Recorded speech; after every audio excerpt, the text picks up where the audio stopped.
नमस्कार, मी राधिका कुलकर्णी. जनवार्तामध्ये आपल्या सगळ्यांचं स्वागत. पाहूया पुण्यातील काही ठळक घडामोडी.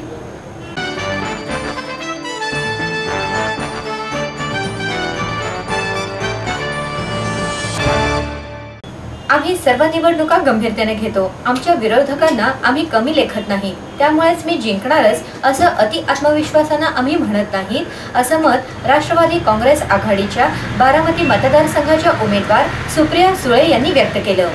खासदार सुप्रिया सुळे यांनी लोकसभा निवडणुकीसाठी आपला उमेदवारी अर्ज दाखल केला. त्यानंतर त्या पत्रकारांशी बोलत होत्या. अर्ज दाखल करताना त्यांच्याबरोबर उपमुख्यमंत्री अजित पवार, राष्ट्रवादीचे जिल्हाध्यक्ष सुरेश घुले यांच्यासह राष्ट्रवादी काँग्रेस आणि काँग्रेसचे नेते पदाधिकारी उपस्थित होते.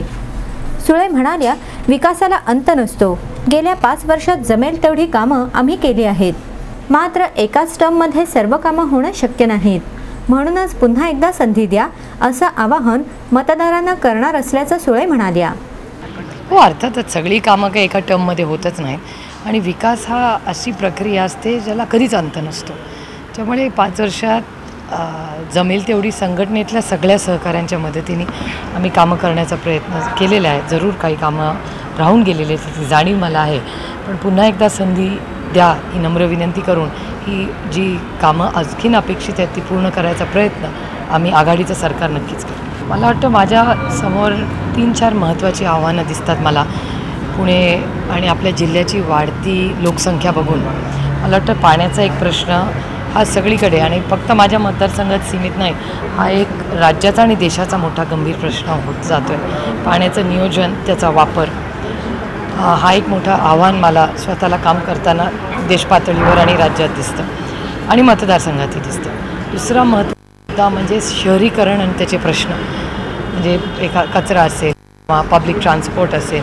आणि मी स्वतः सेप्ट नावाची जी केंद्र सरकारची संस्था आहे जे अर्बन प्लॅनिंगमध्ये काम करतात, तिथे मी मागच्या वेळीस ही प्रोग्राम्स केले. काही वर्षात माझे प्रयत्न असणार आहेत की जास्तीत जास्त अर्बन प्लॅनिंगचा अभ्यास करून आज सगळीच शहरं वाढायला लागली. तर अर्बनायझेशनच्या समोरची आव्हानं त्याच्याच जातीने लक्ष घालून आणि सगळ्यात मोठा दुसरा एक महत्त्वाचा मुद्दा म्हणजे पुढच्या पिढीच्या नोकऱ्या. MIDC जास्ती कशी करता येईल, जास्ती पुढच्या पिढीला नोकऱ्या कशा मिळता येतील, ह्याच्यासाठी जास्तीत जास्त इन्व्हेस्टमेंट आपल्या राज्यात, भागात आणि मतदारसंघात कशी येईल ह्याच्यासाठी प्रयत्न करतो. अर्थातच प्रत्येक पक्ष एक सर्वे करून किंवा संघटनेची चर्चा करून प्रयत्न करत असतो की जास्तीत जास्त लोक निवडून कशी येतील. त्याच्यात काही महिलांना संधी मिळाली आहे, पण आम्हाला जेवढी अपेक्षा होती तेवढी झालेली नाही. ह्याच्यासाठीच आम्ही म्हणतो की जर कंपल्सरी आरक्षणाचं बिल महिलांचं आम्ही केंद्रात पास केलं तर ऑटोमॅटिकली जास्ती महिला दिसतील. पुणे लोकसभेचे काँग्रेस राष्ट्रवादीचे उमेदवार विश्वजित कदम यांनी पुन्हा आपला उमेदवारी अर्ज दाखल केला. विश्वजित कदम यांनी 25 मार्च रोजीच काही मोजक्या कार्यकर्त्यांसह निवडणूक अर्ज दाखल केला. मात्र 26 मार्च रोजीही त्यांनी दुसऱ्यांदा अर्ज दाखल केला. यावेळी मुख्यमंत्री पृथ्वीराज चव्हाण, उपमुख्यमंत्री अजित पवार, राष्ट्रवादीचे प्रदेशाध्यक्ष भास्कर जाधव, राज्याचे वनमंत्री पतंगराव कदम, पुणे काँग्रेसचे अध्यक्ष अभय छाजेड, राज्याचे सहकार मंत्री हर्षवर्धन पाटील, आमदार मोहन जोशी, उल्हास पवार आणि काँग्रेस राष्ट्रवादीचे नेते कार्यकर्ते उपस्थित होते. याशिवाय नाराज झालेले आमदार विनायक निमणही यावेळी उपस्थित होते. यावेळी शिरूर लोकसभा मतदारसंघाचे आघाडीचे उमेदवार देवदत्त निकम यांनीही आपला उमेदवारी अर्ज दाखल केला. पुणे लोकसभा मतदारसंघातून निवडणूक लढवण्यासाठी इच्छुक असलेले काँग्रेसचे आमदार विनायक निमण यांनी विश्वजित कदम यांना आपला पाठिंबा जाहीर केला आहे. लोकसभा निवडणुकीसाठी तिकीट न मिळाल्याने निमण नाराज होते. त्यांची नाराजी दूर करण्यासाठी मुख्यमंत्री चव्हाण यांनी त्यांच्या घरी जाऊन त्यांची भेट घेतली आणि त्यांची नाराजी दूर केली. त्यानंतर निमण यांनी कदमांबरोबर अर्ज दाखल करण्यासाठी उपस्थित राहून पाठिंबा जाहीर केला. निमण यांना राज्यात मोठी जबाबदारी सांभाळायची आहे, त्यामुळे लोकसभा जिंकून देण्यासाठी निमण यांनी काम सुरू केल्याचं मुख्यमंत्री चव्हाण यांनी सांगितलं. पुणे मनपा निवडणुकीत काँग्रेसची पिछेहाट झाली, त्यामुळे येणाऱ्या विधानसभा निवडणुकीच्या पार्श्वभूमीवर लोकसभा निवडणूक महत्त्वाची असल्याचं चव्हाण यांनी सांगितलं. दरम्यान आगामी काळात निमण यांची नाराजी दूर करण्यासाठी काय करायचं याबाबतचं आश्वासन निमण यांना देण्यात आल्याची चर्चा सर्वत्र रंगली होती. म्हणून आपल्या सर्वांचं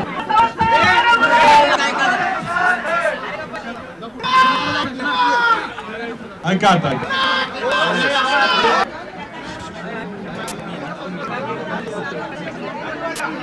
आमचे सहकारी आमदार विनायकरावजी निमन, सर्व उपस्थित नगरसेवक, विविध पदाधिकारी, मीडियाचे प्रतिनिधी आणि मित्रांनो, आज पुण्याला शारीही उमेदवारांचा उमेदवारी अर्ज भरण्याच्या कार्यक्रमाकरता मी इथे आलेलो आहे आणि त्यानंतर होणाऱ्या लोकसभेला जाण्यापूर्वी आज विनायकरावनी आम्हाला माझ्या सहकाऱ्यांना शहाल बोलवलं आणि त्यांनी पुण्याच्या नगरसेवकांना त्यांच्या मतदारसंघातील व्यक्तीने इथं बोलवलं आणि तुम्हाला तुझ्याशी वार्तालाप करण्याची संधी मिळाली. पुणे शहराबद्दल काँग्रेस पक्षाने निर्णय घेतलेला आहे. शेवटपर्यंत तिकीट कुणाला द्यावं याबद्दल थोडा संभ्रम होता. विद्यमान खासदार इच्छुक होते म्हणून थोडासा उशीर लागला. आज मी या ठिकाणी सांगू इच्छितो की आज पुणे शहरामध्ये काँग्रेसची ताकद कायम ठेवण्याचं आणि अस्थिर कायम ठेवण्याचं एक मोठं काम आमदार विनायकराव निमण यांनी केलेलं आहे. या विशिष्ट पार्श्वभूमीमध्ये महानगरपालिकेच्या निवडणुकीमध्ये आपल्याला म्हणावं तसं यश आलं नाही. विशिष्ट परिस्थितीचं सावट होतं, त्यामुळे आपली पिछाड झाली काही नाकारता येणार नाही आणि म्हणून त्या पार्श्वभूमीवर पुण्याच्या लोकसभेची निवडणूक अत्यंत महत्त्वाची. ही जागा काँग्रेस पक्षाची आहे. नुसतीच आघाडीच्या वाटपामध्ये आपल्याकडे नाही तर आपण ही जागा निवडून देखील आणली होती. पर्यायानं एक काळ असा होता की जिथं महापालिकेमध्ये काँग्रेसची सत्ता, काँग्रेसच वर्चस्व होतं. घटना घडल्या आणि त्यामुळं आपण थोडं खाली गेलेलो आहे. काही दिवसातच आपल्याला विधानसभेच्या निवडणुकीला सामोरं जायचंय आणि राज्याची जी अत्यंत महत्वाची सत्ता आहे ती कुठल्या पक्षाकडे जाणार याचा निर्णय ऑक्टोबरमध्ये आपल्याला घ्यायचा. आणि ती निवडणूक जिंकण्याकरता लोकसभा निवडणुकीमध्ये काँग्रेस पक्षाचा खासदार असणं अत्यंत आणि त्या पार्श्वभूमीमध्ये आपल्याला विधानसभेच्या निवडणुका लढायच्या. आमदार विनायक निमन यांना राज्यामध्ये काँग्रेसची सत्ता ठेवण्याचं एक मोठं काम करायचं. त्यांना महत्वाची भूमिका पुणे शहरामध्ये देखील निभवायची. त्याचबरोबर ते उद्दिष्ट आपलं राज्यामध्ये काँग्रेस पक्षाची सत्ता कायम ठेवण्याकरता त्याची एक महत्वाची पायरी म्हणजे लोकसभेची निवडणूक आहे. त्या लोकसभा निवडणुकीमध्ये काँग्रेस पक्षाला ही जागा काँग्रेस पक्षाकडेच ठेवणं आणि काँग्रेसचाच उमेदवार निवडून आणणे आपलं एक विधानसभेच्या निवडणुकीला जाण्यापूर्वीचं महत्वाचं काम आहे. तिथं जितकं घाऊघाऊ यश तितकी तुमची पुढची निवडणूक सोपी होणार आहे. पुणे शहरामध्ये विधानसभेत आपल्या दोनच आमदार आहेत.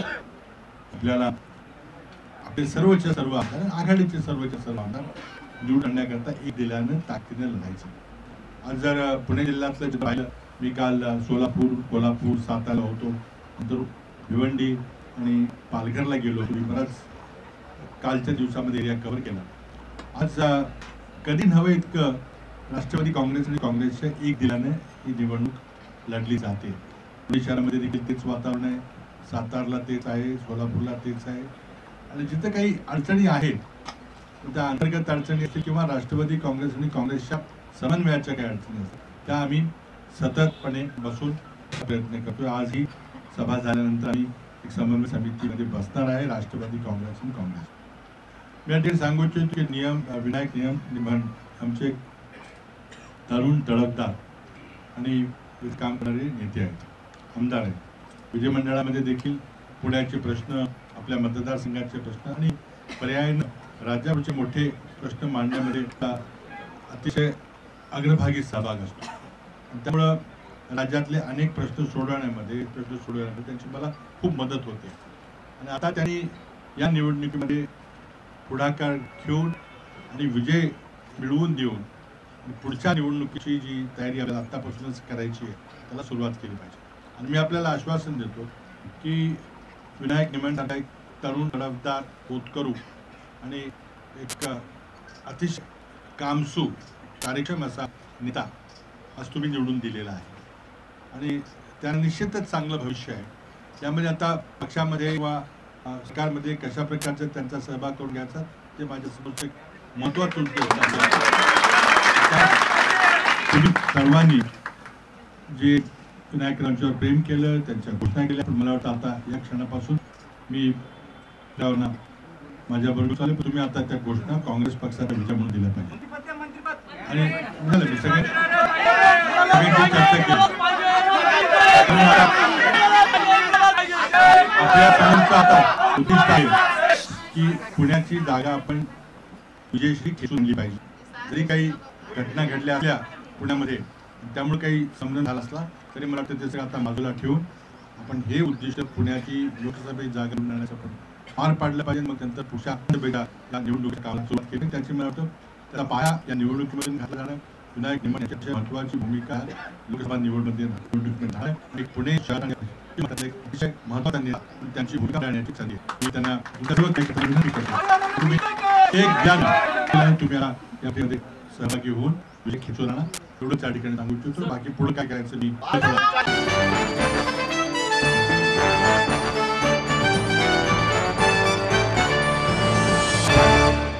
आपलं स्वप्न, आपलं मन, आपलं स्वतःचं घर हेच खरं धन.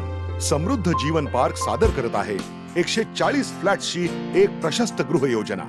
कात्रज कोंढवा रोडवर बिबवेवाडीपासून फक्त 2 किलोमीटर अंतरावर आपल्या आर्थिक गणितात बसणारे 1 व 2 BHK फ्लॅट्स. तब्बल 3 मजली पार्किंग सह ऐस पैस गार्डन, क्लब हाऊस आणि इतर सुविधांनी सुसज्ज. बुकिंग साठी संपर्क 9850937373 9850947373. समृद्ध जीवन, नांदी सौभाग्याची, सुरुवात प्रगतीची. मनमोहक डिझाईन, आकर्षक बांधणी, 1 ग्रॅम सोन्याच्या दागिन्यांचं देशातील विश्वासार्हतेचं एकच नाव, स्वर्ग गोल्ड टच प्रायव्हेट लिमिटेड, जिथे विश्वास हीच परंपरा आहे. देशभरात 60हून अधिक शाखा.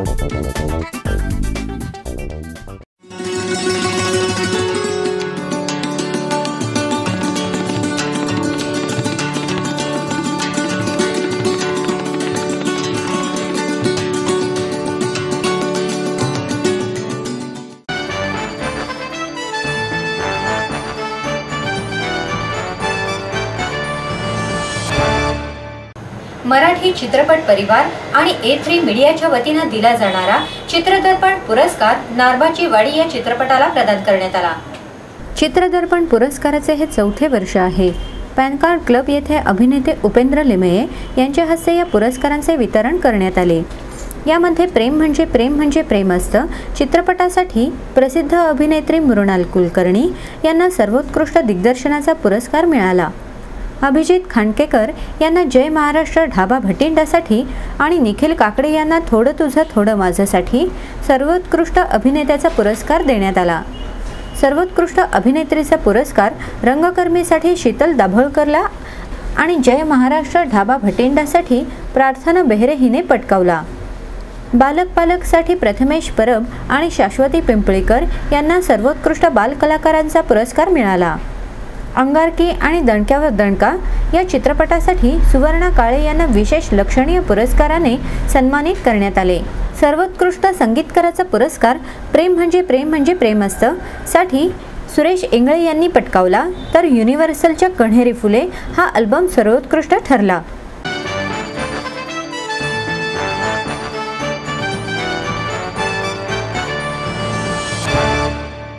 नेत्याच्या नावाचा उदो करण्यापेक्षा चळवळींचं नाव कार्यकर्त्यांनी घेतलं पाहिजे असा सल्ला डॉक्टर बाबा आढाव यांनी दिला. मातोश्री बबूबाई आढाव यांच्या स्मृतिदिनाप्रित्यर्थ आयोजित कार्यक्रमात ते बोलत होते. भवानीपेठ येथील हमाल पंचायत कष्टाची भाकरी केंद्र येथे शकुंतला साळुंखे आणि रमेश मोहोळ यांना आदर्श कष्टकरी पुरस्काराने गौरवण्यात आले. यावेळी आम आदमी पार्टीचे लोकसभेचे उमेदवार प्राध्यापक सुभाष वारे, हमाल पंचायतीचे उपाध्यक्ष सुबराव बनसोडे, शीला आढाव, नितीन पवार, चंद्रकांत मानकर, नवनाथ बिनवडे, गोरख मेंगडे, शैलजा आराळकर यावेळी उपस्थित होते. हमाल मेल्यानंतर त्यांच्या विधवा पत्नीने जगायचे कसे, त्यांच्या संसाराला आधार नसतो. त्यामुळे अशा महिलांना रोजगार उपलब्ध करून देण्यासाठी कष्टाची भाकरी केंद्र सुरू केलं. त्यामुळे महिलांच्या संसाराचे गणित बदलले असल्याचं बाबा आढाव यांनी सांगितलं. कष्टाची भाकरी केंद्रामुळे गोरगरिबांना पोषक, ताजे आणि स्वस्तामध्ये जेवण देण्याचा प्रयत्न कष्टकऱ्यांनी केला आहे. त्याला यंदा 40 वर्षे पूर्ण होत असल्याचं त्यांनी सांगितलं. तसंच बायोगॅस निर्मितीसाठी महानगरपालिकेने परवानगी दिल्यास कचरा गोळा करून गॅस निर्मिती करण्याची तयारी असल्याचंही आढाव यांनी सांगितलं.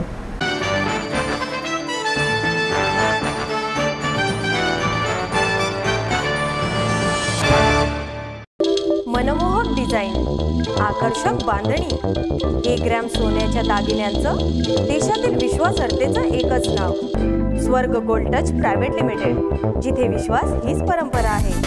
देशभरात 60हून अधिक शाखा.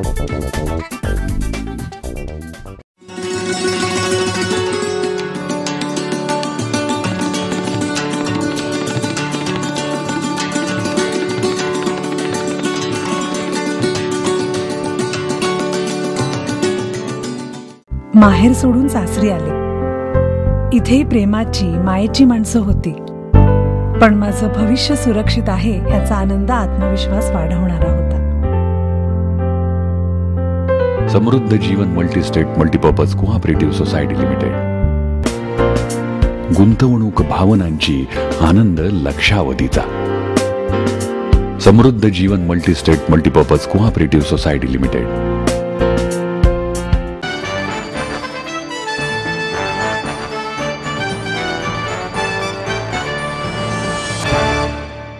पुण्याचा आंतरराष्ट्रीय रॅली ड्रायव्हर संजय टकले याला कुस्को रेसिंग या जपानी संघाने यंदाच्या मोसमासाठी करारबद्ध केलं आहे. 11 ते 13 एप्रिल दरम्यान न्यूझीलंडमधील भांगारेई रॅलीने मोसमाची सुरुवात होईल. संजयने 2011 मध्ये येथेच वाईल्ड कार्डद्वारे पदार्पण केले होते. त्यानंतर गेली 2 वर्षे पूर्ण मालिकेत सहभागी होत त्याने विजेतेपद पटकावले. 4 व्हील ड्राईव्हमध्ये तो दुसऱ्यांदा सहभागी होईल.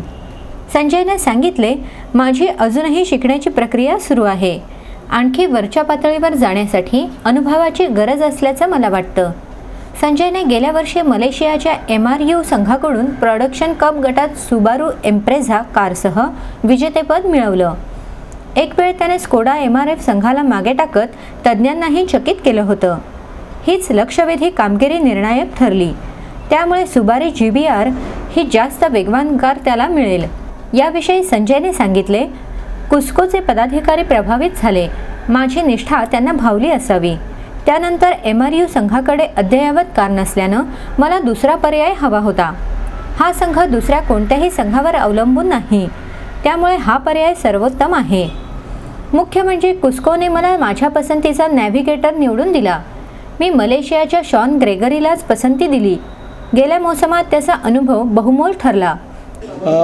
मी 6 तारखेला जाणार आहे, 6 एप्रिलला.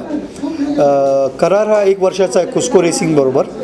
करार मिळायचं कारण असं आहे की मागच्या वर्षी मी प्रोडक्शन कप जिंकलं एशिया पॅसिफिकमध्ये, आणि त्यामुळं कुस्कोनी माझी निवड केली आणि मला संधी दिली एशिया पॅसिफिकमध्ये भाग घेण्यासाठी. त्यामुळं हे सिलेक्शन शक्य झालं. आता मी सुबारू ही वर्ल्ड फेमस रॅली कार आहे, सुबारू इम्प्रेझा म्हणून, ती चालवणार आहे. करार नॉर्मली 1 वर्षाचा असतो बऱ्याचशा मोटरस्पोर्ट्समध्ये. तर हा करार माझा 1 वर्षाचा असणार आहे आणि मी 6 रेसेस चालवणार आहे सुबारू कुस्को टीमसाठी. त्या आहेत New Zealand, Australia, France, Malaysia, Japan आणि चायना.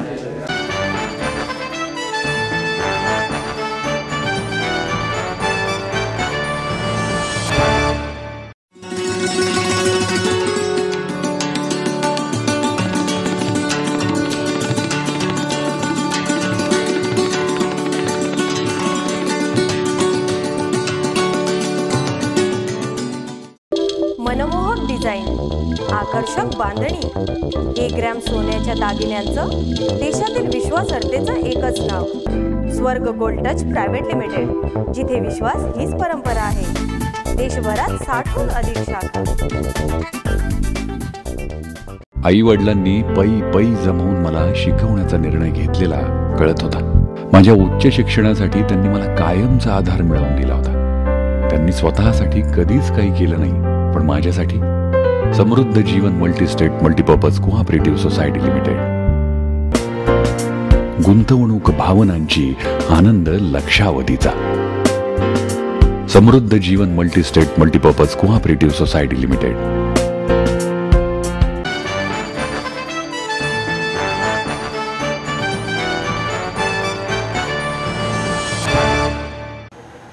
धर्मवीर संभाजी महाराज स्मृती समितीतर्फे छत्रपती संभाजी महाराज यांच्या 325व्या बलिदान दिनानिमित्त कार्यक्रमाचं आयोजन करण्यात आलं आहे. या संदर्भात आयोजित पत्रकार परिषदेत धर्मवीर संभाजी महाराज स्मृती समितीचे कार्यवाह मिलिंद एकबोटे यांनी माहिती दिली. रविवारी 30 मार्च रोजी श्री क्षेत्र वढू आणि तुळापूर या दोन्ही ठिकाणी संयुक्तपणे कार्यक्रम आयोजित केले आहेत.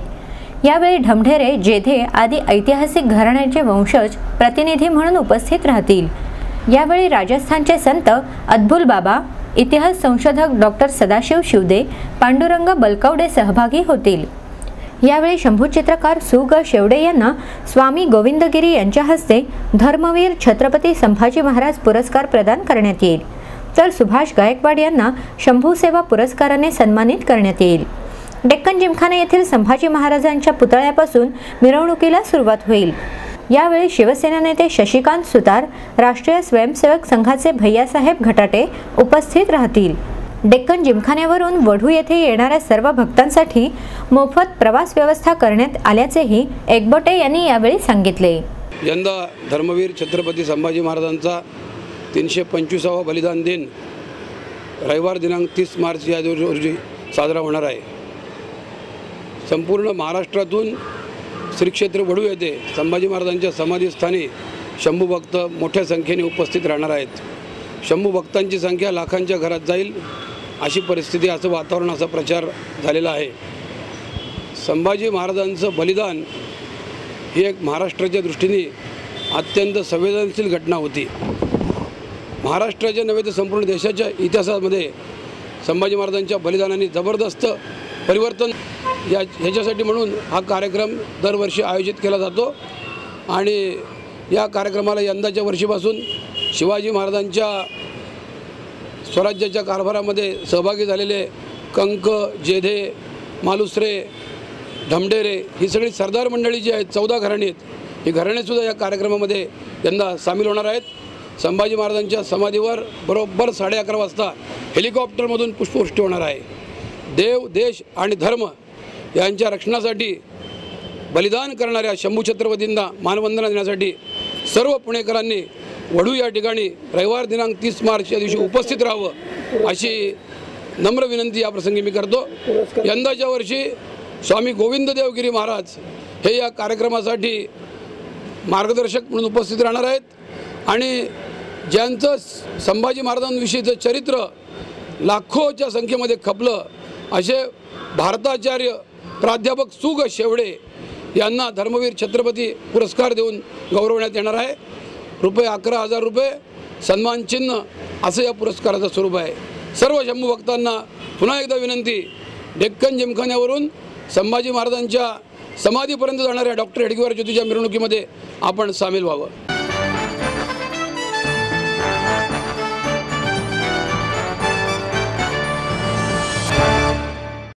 एडमिशन के साथ अपॉइंटमेंट लेटर भी. B civil, computers, electronics, electronic and telecommunications, IT and mechanical.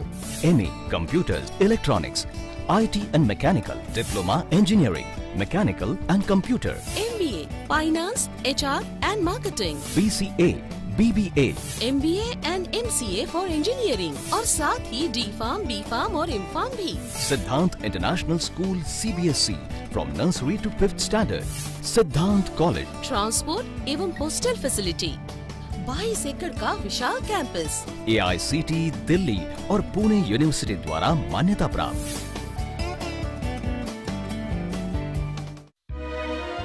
समृद्ध करियर की ओर सिद्धांत कॉलेज, सुदुमरे, पुणे. एडमिशन के लिए आज ही कॉल करें या लॉग ऑन करें.